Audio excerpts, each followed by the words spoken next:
3일 동안도 잘 지내셨나요? 여러분 올 한 해도 벌써 4월의 마지막 휴일을 달려가고 있습니다. 올 한 해도 벌써 3분의 1이 지나가고 있습니다. 한 해를 계획할 때 여러분 어떠한 계획들을 하셨나요? 정말 많은 계획들을 하셨겠죠. 그런데 여러분 그 계획들을 비춰보면서 오늘 말씀을 듣기를 원합니다.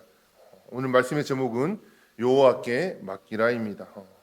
이 제목을 가지고 우리가 어떻게 살아가야 할지 3분의 1을 지나온 이 시간들을 바라보면서 앞으로 3분의 2가 남아온 올 한 해를 어떠한 마음으로 살아가야 될지 돌아볼 수 있는 우리 성도님들이 될 수 있기를 원합니다.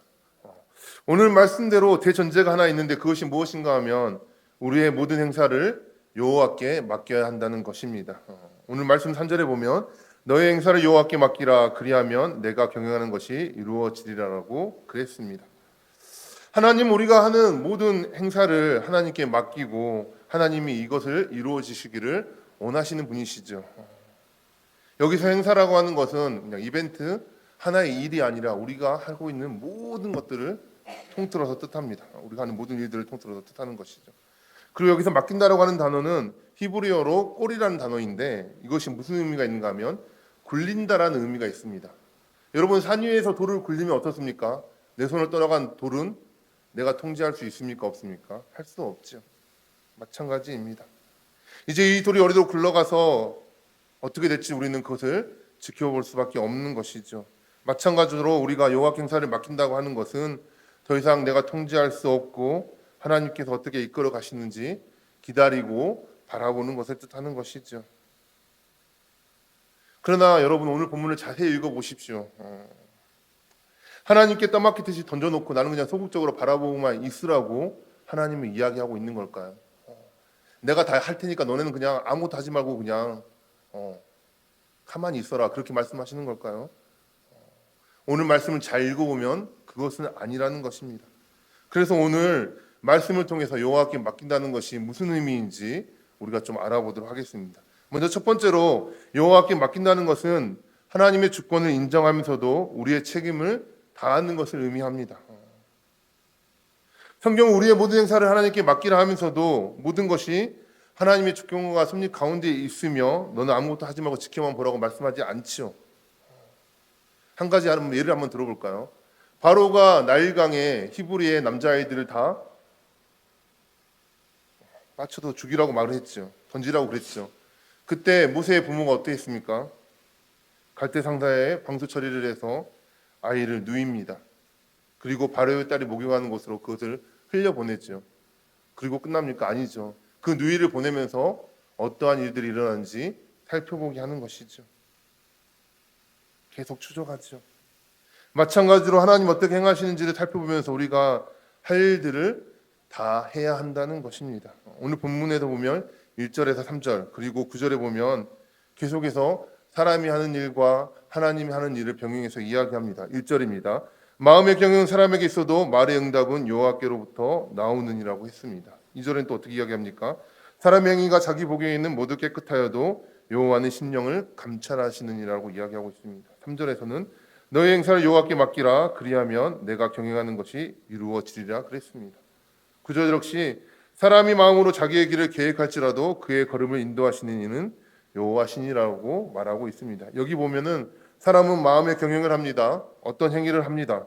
어떤 행사를 하죠. 일을 하면서 자기의 길을 마음으로 계획하는 일들을 합니다. 그러나 계획하고 경영하는 일이 반드시 우리가 예상하고 계획했던 대로 이루어지지 않습니다. 결국은 하나님이 이루시고 하나님의 뜻대로 응답하시고 우리의 걸음은 하나님이 인도내신다고 말씀하고 있는 것이죠. 이 말씀을 우리가 잘못 해석하면 이렇게 해석할 수 있습니다. 하나님의 주권이라는 개념과 우리의 경영이라는 이 개념에 있어서 이것이 서로 대립적이고 대조적인가 아니면 서로 상호 보완적이고 협력적인 관계인가를 우리가 살펴볼 수 있는 것이죠.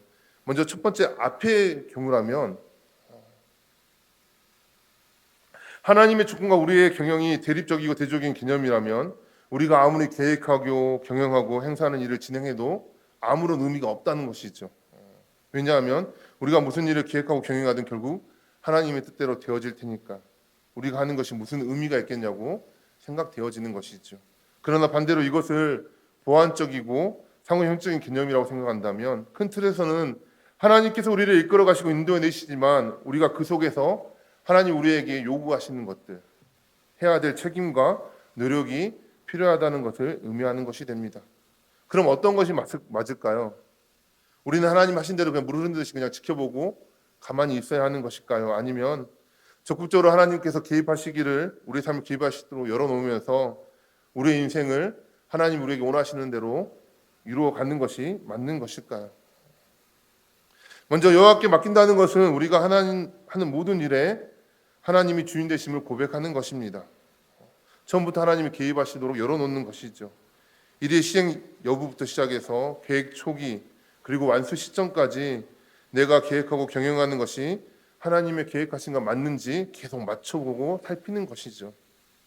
그리고 최선을 다해서 하나님 뜻대로 세우신 계획을 하나님의 방법으로 이루어가는 것이 바로 하나님께 맡긴다는 것입니다. 이 일을 위해서 가장 전제되는 것이 무엇일까요? 바로 하나님의 인도하심에 민감하게 반응할 수 있는 마음이 우리에게 있어야 한다는 것입니다. 여호와께서 말의 응답을 어떻게 하실지, 우리가 경영하는 것을 어떻게 이루어 가실지 분별할 수 있는 능력이 우리에게 있어야 한다는 것이죠. 이것이 없으면 하나님이 이렇게 이루어가자 하시는데 우리는 그것을 알 수 없으니까 마음대로 반대 방향으로 갈 수 있다는 것이죠. 그래서 우리는 끊임없이 어떤 것을 해야 하냐면 내가 세운 계획이 하나님의 뜻에 부합한지를 하나님께 물어야 되는 것이고, 때로는 계획을 추진하는 과정이나 방법에 있어서 하나님께서 그것을 수정하시거나 우리에게 전환하실 수 있다는 사실을 인정하면서 나아가야 한다는 것입니다. 그리고 하나님께서 그것을 수정하거나 전환을 요구하실 때 반드시 순종으로 나아가야 한다는 것입니다. 마음이 경영이 있어야 되고 자기 길을 계획함이 있어야 된다고 이야기하고 있습니다. 이것은 무엇인가 하면 우리의 인생을 경영해 나가야 한다는 것이죠. 내게 주어진 시간과 자원과 인생, 이것들을 어떻게 효율적으로 사용할 것인가, 이것들을 어떻게 효율적으로 사용해서 일들을 이루어 갈 것인가 하는 것이 인생의 경영인 것이죠. 우리는 본능적으로 우리와 관련된 일에 있어서 계획을 세웁니다.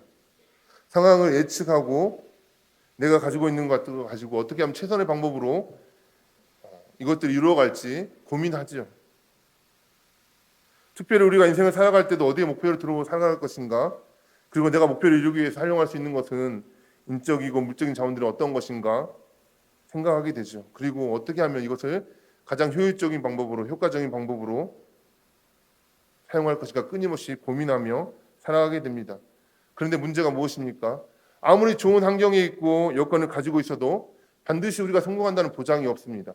그리고 아무리 어려운 환경에 있고 안 좋은 여건이 있다 할지라도 반드시 실패하고 불행한 삶을 산다는 것도 아니라는 것이죠. 그렇다면 왜 이러한 일들이 일어날까요? 우리 인생에는 뜻하지 않은 변수들이 너무나 많이 있습니다. 그리고 지금 우리 눈에 보이지 않는 위기의 상황들이 도처에 깔려 있죠. 그렇기 때문에 지금 눈에 당장 보이는 것만 가지고는 우리는 성공 여부를 판단할 수가 없습니다. 그래서 우리는 이때 한계를 느낍니다. 아, 인생이란 게 이렇게 쉽지 않구나. 내가 계획한 대로 되는 게 아니구나 라는 것을 느끼게 되는 것이죠. 그렇기 때문에 우리는 최선을 다해서 경영을 하면서도 또한 한편으로는 우리가 인지하지 못한 여러 돌발 상황들이 있음을 깨달으면서 하나님의 주권을 인정하고 의지하면서 살아가야 하는 것입니다. 이것이 바로 여호와께 맡기는 것입니다. 두 번째로 여호와께 맡긴다는 것의 의미는 우리의 중심을 살피시는 하나님께 인정받는 삶을 사는 것을 의미합니다. 사람들은 눈에 보이는 것을 좋아합니다. 결과로 나타나는 것을 중요하게 여기지요. 그러나 하나님은 무엇이라고 말씀하십니까? 우리의 심령을 감찰한다고 말씀하십니다.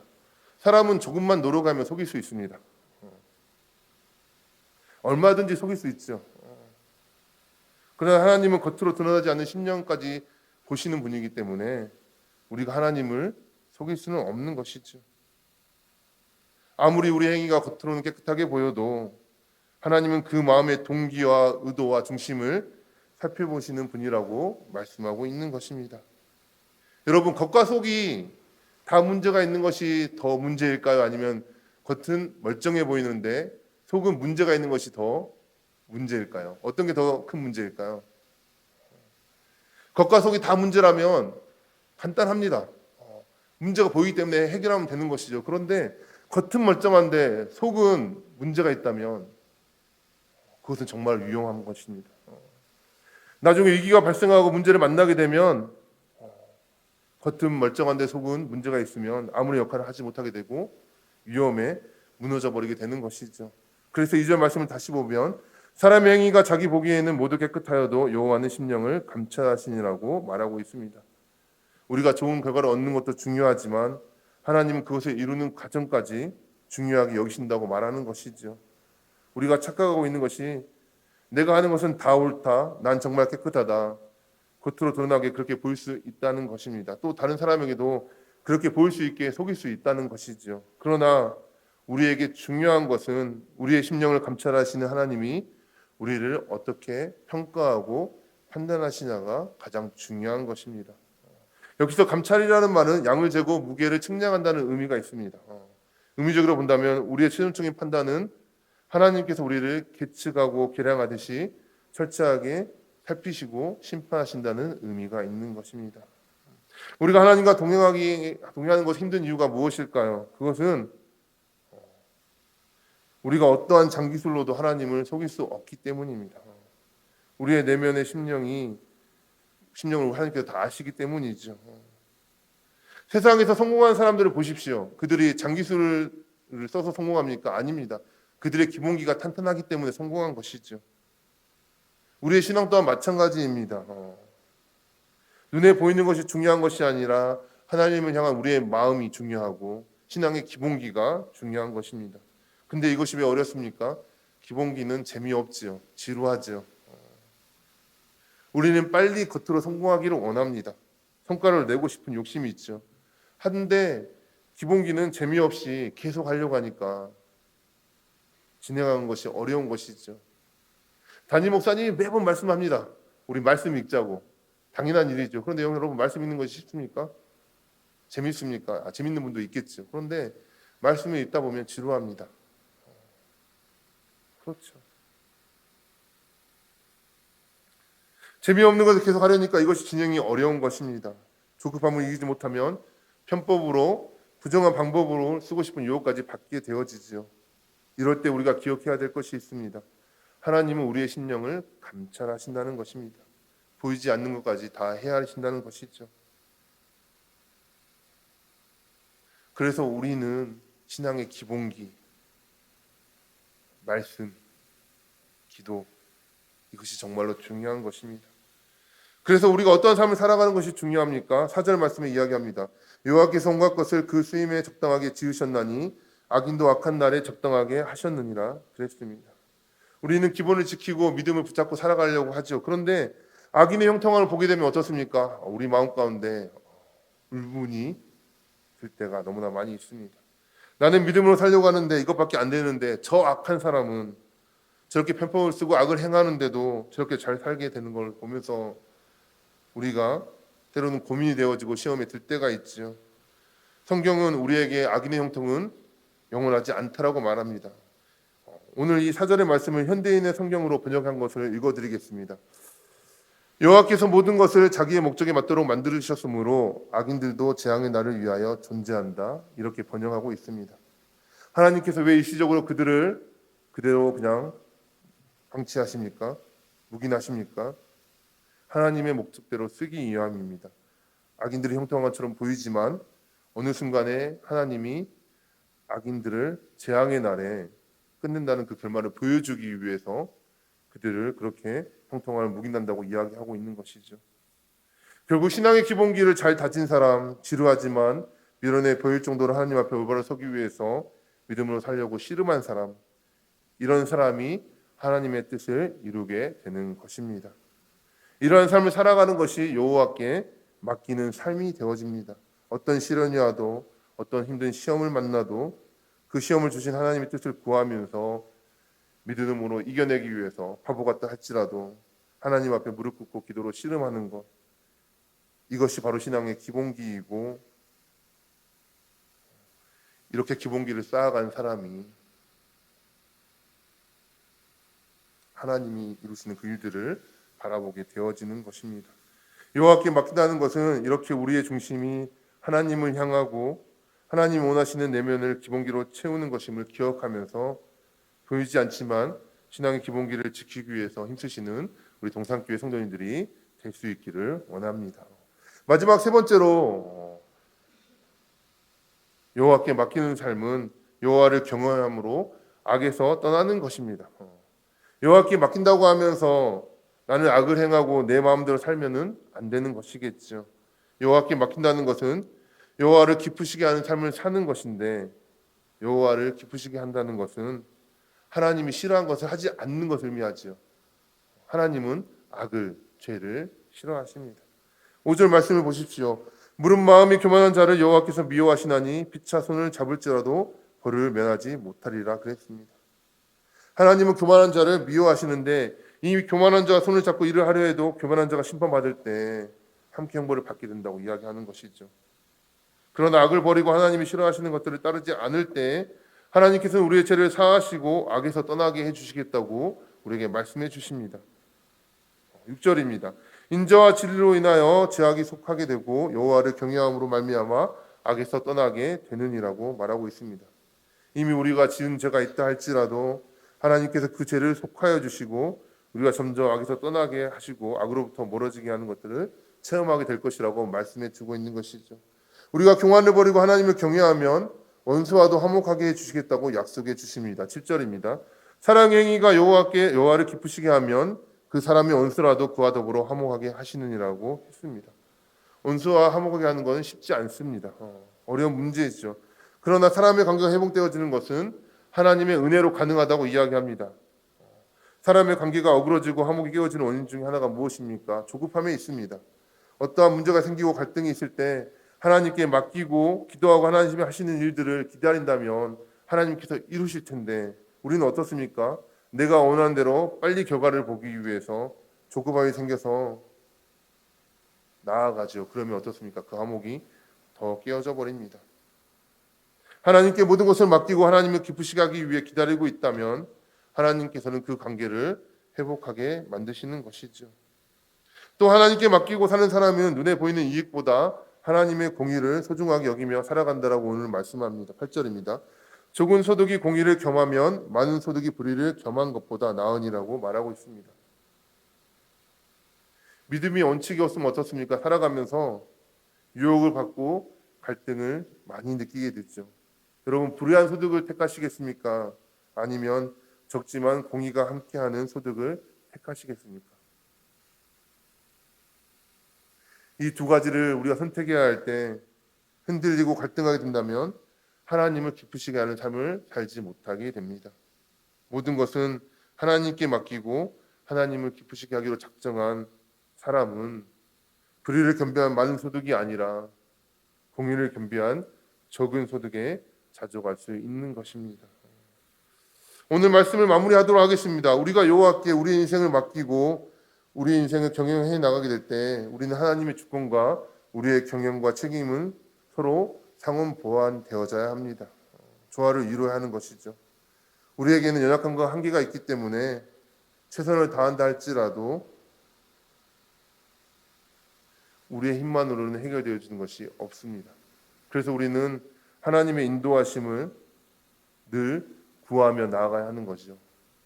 그리고 하나님께서 우리에게 주어주신 것들을 잘 활용하면서 열심으로 최선을 다해서 그것을 이루어 나가야 하는 것이 바로 우리 믿음의 성도들이 해야 될 일입니다. 이렇게 할 때 하나님은 우리의 마음의 경영에 응답해 주신다고 약속해 주셨습니다. 우리의 죄악이 용서함을 받고 악에서 떠나게 됩니다. 사람과의 관계가 회복되어지고 원수와도 화목하게 됩니다. 하나님과 함께 우리의 인생을 경험하면서 범사에 하나님께 맡기고 하나님과 함께 동행할 수 있는 우리 동산교회 성도님들이 될 수 있기를 원합니다. 우리에게는 오늘 또 많은 기도 제목이 있습니다. 우리 개인 가정의 기도 제목도 있고 건강이나 아니면 물질이나 아니면 자녀들의 기도 제목이 있죠. 그리고 우리 교회적으로도 대수성공사와 엘리베이터 설치 준공 허가 그리고 우리 한우들과 우리 붕 사경회도 있고 많은 일들이 있습니다. 그런데 우리가 알아야 될 것이 이 일들 가운데 우리의 힘으로는 되어질 수 있는 것이 하나도 없다는 것입니다. 모든 행사를 여호와께 맡길 수 있는 우리가 되기를 원합니다. 그리고 하나님이 주신 그 능력 안에서 열심을 다해서 말씀 읽고 기도하고 하나님이 주신 그 능력을 가지고 최선을 다해서 이루어 나갈 수 있는 우리 성도님들이 될 수 있기를 원합니다. 그러할 때 우리 동산교회를 통해서 하나님께서 일해 가실 거고 우리를 높여 주실 거고 우리를 통하여서 하나님의 일들을 이루어 주실 것입니다. 모든 행사를 여호와께 맡기고 하나님과 함께 하나님의 개입하심을 적극적으로 열어놓을 수 있는 우리 성도님들이 될 수 있기를 원합니다. 하나님과 동행하시며 살아가시는 모든 동산교회 성도님들이 될 수 있기를 원합니다. 그리하여서 이렇게 고백할 수 있었으면 좋겠습니다. 내가 하나님으로 인하여서 은혜를 입었고 하나님으로 인하여서 모든 일들을 할 수 있었다고, 나의 나된 것이 하나님의 은혜이고 내가 모든 것을 이룬 것이 하나님의 역사하심이라고 믿지 않는 저들에게 우리의 삶을 통하여서 보여줄 수 있는 모든 성도님들이 될 수 있기를 원합니다. 우리 3절 한번 같이 읽도록 하겠습니다. 3절 한번 읽어보도록 하겠습니다. 시작. 너의 행사를 여호와께 맡기라. 그리하면 내가 경영하는 것이 이루어지리다. 아멘. 이 말씀 늘 기억하면서 우리 안에 흔들릴 때마다, 유혹이 올 때마다 하나님께 모든 것을 맡겨드립니다. 모든 것을 열어드립니다. 하나님, 나를 통하여서 일하여 주시고 하나님이 맡겨준 모든 것들 잘 활용할 수 있게 해달라고 기도하며 나아가실 수 있는 우리 모든 성도님들이 될 수 있기를 원합니다. 기도하겠습니다. 은혜가 풍성하신 하나님 아버지, 우리를 사랑하여 주시고 인도하여 주신 하나님의 그 은혜에 감사를 드립니다. 여호와께 맡기라 하셨고 하나님이 주신 것들을 이루어가라 하셨는데 매 순간순간 하나님의 말씀에 민감하게 반응할 수 있는 우리의 마음을 주시옵소서. 신앙의 기본기를 다져나갈 수 있는 우리 모든 성도들이 될 수 있도록 은혜를 더하여 주시기를 원합니다. 말씀에 답이 있음을 깨닫고 말씀을 읽는 성도들 되게 하여 주시옵소서. 늘 하나님께 기도함으로 하나님의 뜻을 구할 수 있는 우리 성도들 될 수 있도록 인도하여 주시옵소서. 하나님, 우리의 문제들 때문에 우리의 마음이 두려움 가운데 있을 것이 아니라 하나님께 아뢰게 하여 주시고 하나님의 방법들을 구하며 하나님이 주신 것들로 인해서 만족하며 하나님의 뜻들을 이루어가는 우리 모든 성도들이 될 수 있도록 은혜를 더하여 주시옵소서. 그리하여서 하나님을 기쁘시게 하며 우리 동산교회를 바로 세워가는 우리 모든 성도들이 될 수 있도록 인도하여 주시옵소서. 예수님의 이름으로 기도합니다. 아멘.